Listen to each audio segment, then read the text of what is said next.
ഒരു 100 വർഷങ്ങൾക്ക് മുമ്പ് മഹാത്മാഗാന്ധിയെ പോലും വെല്ലുവിളിച്ച ശ്രീ സി ശങ്കരൻ നായർ. ശങ്കരൻ നായരെ ഓർക്കുന്നത് ഇപ്പോൾ കേസരി 2 എന്ന സിനിമ വരുന്നുകൊണ്ടാണ്. അക്ഷയ് കുമാറിന്റെ ഈ സിനിമയെക്കുറിച്ചും സി ശങ്കരൻ നായരെ കുറിച്ചും നമ്മൾ അറിയണം. ഞാനൊരു ഗാന്ധിയനാണ്, മഹാത്മാഗാന്ധിയിൽ വിശ്വസിക്കുന്ന വ്യക്തിയാണ്. എന്നാൽ മഹാത്മാഗാന്ധിയെ പോലും വെല്ലുവിളിച്ച ശ്രീ സി ശങ്കരൻ നായരെ നമ്മൾ അറിഞ്ഞിരിക്കണം. മഹാത്മാഗാന്ധിക്ക് അദ്ദേഹത്തോടും അദ്ദേഹത്തിന് മഹാത്മാഗാന്ധിയോടും വലിയ ബഹുമാനമായിരുന്നു. 1897 കോൺഗ്രസിന്റെ പ്രസിഡന്റായ വ്യക്തിയാണ് സി ശങ്കരൻ നായർ. ഏക മലയാളിയുമാണ്. എന്നാൽ മഹാത്മാഗാന്ധിയെ കുറിച്ച് അദ്ദേഹം പറയുന്നത് തന്നെ മഹാത്മാഗാന്ധി വ്യക്തിപരമായി അൺസെൽഫിഷ് ആണ്, പാട്രിയോട്ടിക് ആണ്. പക്ഷെ മഹാത്മാഗാന്ധിയുടെ കമ്മിറ്റ്മെന്റ് അൺഡൗട്ടഡ് ആണ്. എന്നാൽ അദ്ദേഹത്തിന്റെ ചില മെത്തേഡ്സിനോട് എനിക്ക് വിരോധമുണ്ടെന്ന് പറഞ്ഞാണ് ഗാന്ധി ആൻഡ് അനാർക്കി എന്ന പുസ്തകം 1920കളിൽ എഴുതുന്നത്. 22 എന്റെ ഓർമ്മ. അപ്പം കേസരി 2 എന്ന് പറയുന്ന സിനിമ ശ്രീ അക്ഷയ് കുമാറിന്റെ ഭാഗത്തുനിന്ന് വരുന്നുണ്ട്. ശ്രീ സി ശങ്കരൻ നായർ എന്ന് പറയുന്ന മലയാളിയെ കുറിച്ചാണ് അദ്ദേഹം ഉള്ളത്. അപ്പോ ബ്രിട്ടീഷ് എംപയറിനെ ജലിയൻ വാലാബാഗ് മസാക്കർ എന്ന് പറയുന്ന ഇന്ത്യയുടെ ആത്മാവിനേറ്റ മുറിവായിരുന്നു ജലിയൻ വാലാബാഗ്. 1919 ഈ സംഭവം നടന്നത്. അതിന് അതിശക്തമായി അന്ന് അദ്ദേഹം വൈസ്രോയുടെ എക്സിക്യൂട്ടീവ് കൗൺസിലിൽ ഉണ്ടായിരുന്നു. അദ്ദേഹം അതിന് പ്രതിഷേധിച്ച് റിസൈൻ ചെയ്യുകയുണ്ടായി. ആ കാലത്ത് ബ്രിട്ടീഷ് സാമ്രാജ്യം, സൂര്യൻ അസ്തമിക്കാത്ത ബ്രിട്ടീഷ് സാമ്രാജ്യത്തിന്റെ ഭാഗത്തിരുന്ന ഈ വ്യക്തി അതിന്റെ ടോപ്പ് കൗൺസിലിൽ നിന്ന് ഇന്ത്യക്കാര്, അതായത് മലയാളിയാണ്, കേരളീയനാണ്, പക്ഷെ പഞ്ചാബിൽ നടന്ന ഒരു സംഭവത്തിൽ ഇന്ത്യൻ എന്ന വികാരം ഉൾക്കൊണ്ട് അദ്ദേഹം റിസൈൻ ചെയ്യുകയാണ്.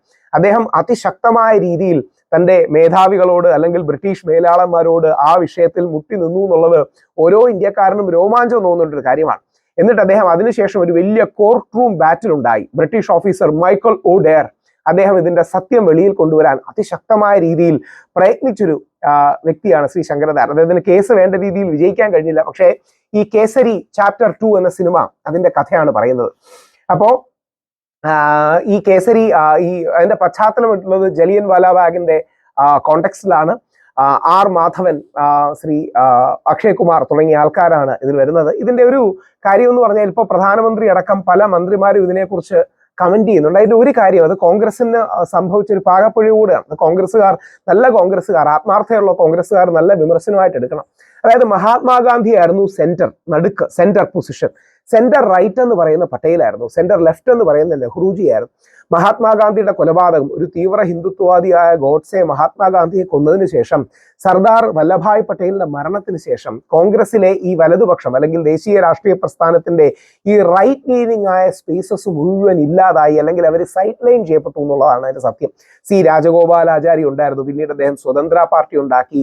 ഈ വലതുപക്ഷം, സ്വത്വ രാഷ്ട്രീയം, ഹിന്ദു രാഷ്ട്രീയം അടക്കം ഉയർത്തിപ്പിടിക്കുന്ന ആൾക്കാരെല്ലാം ഉണ്ടായിരുന്നു. അവിടെയാണ് സർദാർ വല്ലഭായ് പട്ടേൽ, അതുകൊണ്ടാണ് RSSനോടും അടക്കം ഒരു മൃദു സ്റ്റാൻഡ് പലപ്പോഴും എടുത്തിരുന്നത്. അതായത് ഈ ഹിന്ദു റൈറ്റ് വിങ്ങിനെ, ശ്യാമപ്രസാദ് മുഖർജി അടക്കമുള്ളവരെ, അവർ ജനസംഘത്തോട് ചേർന്നാണ് പിന്നീട് ജനതാ പാർട്ടി അടക്കമുള്ള കാര്യങ്ങളുണ്ട്. അപ്പൊ ഈ റൈറ്റ് ലീനിങ് സ്പേസിലുള്ളവരെ വേണ്ട പ്രാധാന്യത്തോടെ കോൺഗ്രസിനുള്ളിൽ പരിഗണിച്ചില്ല എന്നുള്ളൊരു സത്യമാണ്. നരേന്ദ്രമോദിയൊക്കെ ആ റൈറ്റ് ലീനിങ് സ്പേസിലേക്ക് നടന്നെടുക്കാനാണ് ശ്രമിക്കുന്നത്. അതുകൊണ്ടാണ് തികഞ്ഞ ഗാന്ധിയനായ സർദാർ വല്ലഭായ് പട്ടേലിന്റെ അല്ലെങ്കിൽ ഇന്ത്യയുടെ ഉരുക്കു മനുഷ്യന്റെ പ്രതിമ ആണ് നരേന്ദ്രമോദിജി ആദ്യം ഏറ്റവും ലോകത്തിലെ വലിയ പ്രതിമയായി ഉയർത്തുന്നത്. അപ്പോൾ ആ right leaning space Congress consolidate ചെയ്യാൻ വിട്ടു എന്നുള്ളത് ഒരു സത്യമാണ്. അപ്പോൾ ആ അർത്ഥത്തിൽ ഈ ശങ്കരൻ നായർ അടക്കമുള്ള ഒരുപാട് പേരെ കോൺഗ്രസ് ഓർക്കണം. ശ്രീ ശശി തരൂർ അടക്കം ആ തെറ്റ് ഏറ്റു പറഞ്ഞുകൊണ്ട് ശങ്കരൻ നായരെ സ്മരിക്കേണ്ടതാണ് എന്നൊക്കെ പറയുകയുണ്ടായി. വലിയൊരു വിഭാഗം ജനങ്ങൾ ഈ റൈറ്റ് ലീനിങ് സ്പെക്ട്രത്തിലെ ആൾക്കാരെ കോൺഗ്രസ് അവഗണിക്കുന്നതിൽ അർത്ഥമില്ല. ഇപ്പൊ ഹെഡ്ഗേവാർ, RSSന്റെ സ്ഥാപകനായ ഹെഡ്ഗേവാർ, കേശവ് ബലിറാം ഹെഡ്ഗേവാർ, പൂജനീയ സർസംഘചാലക് എന്ന് RSSകാർ വിളിക്കുന്ന ആദ്യ സർസംഘചാലക്, അദ്ദേഹം കോൺഗ്രസ്സുകാരനായിരുന്നു. മഹാത്മാഗാന്ധിയുടെ ആഹ്വാനത്തിൽ 1 വർഷത്തോളം അദ്ദേഹം ജയിലിൽ കിടക്കുകയുണ്ടായി. അതിനുശേഷമാണ് നമ്മുടെ നാട്ടിലെ മലബാർ കലാപം, മാപ്പിള ലഹള അടക്കമുള്ള സംഭവങ്ങളിലാണ് ഈ റൈറ്റ് വിങ് മഹാത്മാഗാന്ധിയുടെ നിലപാടുകളോട് പോകുന്നത്. ഗാന്ധിജി രണ്ടും ബാലൻസ് ചെയ്ത് എല്ലാവരെയും ഒരുമിച്ച് കൊണ്ടുപോകാൻ ശ്രമിച്ചു. പക്ഷേ അംബേദ്കർ അടക്കം, അനി ബെസന്റ് അടക്കം ഗാന്ധിജി വേണ്ട ശക്തമായ രീതിയിൽ പ്രതികരിച്ചില്ല തുടങ്ങിയ പ്രതികരണങ്ങൾ. അപ്പൊ അതിനുശേഷമാണ് RSSന്റെ ചരിത്രപരമായ വളർച്ചയിൽ മാപ്പിള ലഹളയ്ക്കടക്കം പ്രസക്തിയും പ്രാധാന്യം ഉണ്ടെന്ന് ഒരുപാട് ചരിത്രകാരന്മാർ ചൂണ്ടിക്കാണിച്ചിട്ടുണ്ട്. ആ ഹിന്ദു നാഷണലിസ്റ്റ് എന്ന് പറയുന്ന അല്ലെങ്കിൽ ഈ ഹിന്ദുത്വ വിഭാഗങ്ങളെ എല്ലാം ഉൾക്കൊള്ളുന്ന വിശാലമായ ഹിന്ദു റൈറ്റ് വിങ്ങിന്റെ വളർച്ച അതിനൊരു കാരണം കൂടിയാണ്. അപ്പൊ യഥാർത്ഥത്തിൽ വേണ്ടത് മഹാത്മാഗാന്ധി ചെയ്തതുപോലെ എല്ലാവരെയും ചേർത്ത് നിർത്തുക. മഹാത്മാഗാന്ധി പറയുന്നുണ്ട് ശ്യാമപ്രസാദ് മുഖർജിയെ കുറിച്ച്, BJPയുടെ സ്ഥാപകരിൽ അല്ലെങ്കിൽ കോറിൽ ഒരാളാണ്, നല്ല ഹിന്ദു ഫേസ് ആണ്, മദൻ മോഹൻ മാളവ്യയ്ക്ക് ശേഷം ഹിന്ദുക്കൾക്ക് കിട്ടിയ നല്ലൊരു വക്താവാണ് ഇദ്ദേഹം. മഹാത്മാഗാന്ധി തന്നെ ഏറ്റവും വലിയ ഹിന്ദു സെയിന്റും സന്യാസിയായിരുന്നു. പക്ഷെ ഈ രീതിയിൽ ആൾക്കാരെ കൂടെ നിർത്താനുള്ള, ആ റൈറ്റിനെയും ലെഫ്റ്റിനെയും ഒരുമിച്ച് നിർത്താനുള്ള, ഒരു ശരീരത്തിന്റെ രണ്ട് കൈകൾ പോലെ ഒരുമിച്ച് നിർത്താനുള്ള മഹാത്മാഗാന്ധിയുടെ മഹത്വം ഇന്നത്തെ കോൺഗ്രസ്സുകാർക്കോ ഇന്നത്തെ രാഷ്ട്രീയ നേതാക്കൾക്കോ പലപ്പോഴും കാണാറില്ല.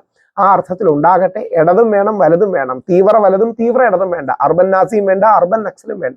ആ രീതിയിൽ ബാലൻസ് ഉള്ള ഒരു സമൂഹം ഉണ്ടാകട്ടെ. സി ശങ്കരൻ നായരെ കുറിച്ച് ഉള്ള ഈ സിനിമ പോയി കാണണം. അത് നമ്മുടെ ചരിത്രത്തോടും ജലിയൻ വാലാബാഗിന്റെ വിഷയത്തിൽ പോരാടി ഒരു മലയാളിയെക്കുറിച്ചും ദേശീയ പ്രസ്ഥാനത്തിലേക്ക് ഉയർന്ന ഒരു വലിയ മലയാളിയുടെ ചരിത്രമാണ് ശ്രീ സി ശങ്കരൻ നായർക്ക്. അദ്ദേഹത്തിന്റെ കുടുംബമൊക്കെ ഇപ്പോൾ ഉണ്ട്. അദ്ദേഹത്തിന്റെ കൊച്ചുമക്കളോടൊപ്പം, കൊച്ചുമക്കൾ എന്ന് പറഞ്ഞാൽ തന്നെ വളരെ പ്രായമുള്ളവരാണ്, അവരോടൊപ്പം ചർച്ചയ്ക്കൊക്കെ എനിക്ക് ഇരിക്കാൻ കഴിയും. എല്ലാവിധ പ്രണാമങ്ങളും ഇവർക്ക് നേരുന്നു. ശ്രീ സി ശങ്കരൻ നായരെ സ്മരിക്കാൻ വലിയൊരു അവസരമാണ് ഇത്. ആ സിനിമ നമുക്ക് കാണാൻ കഴിയട്ടെ.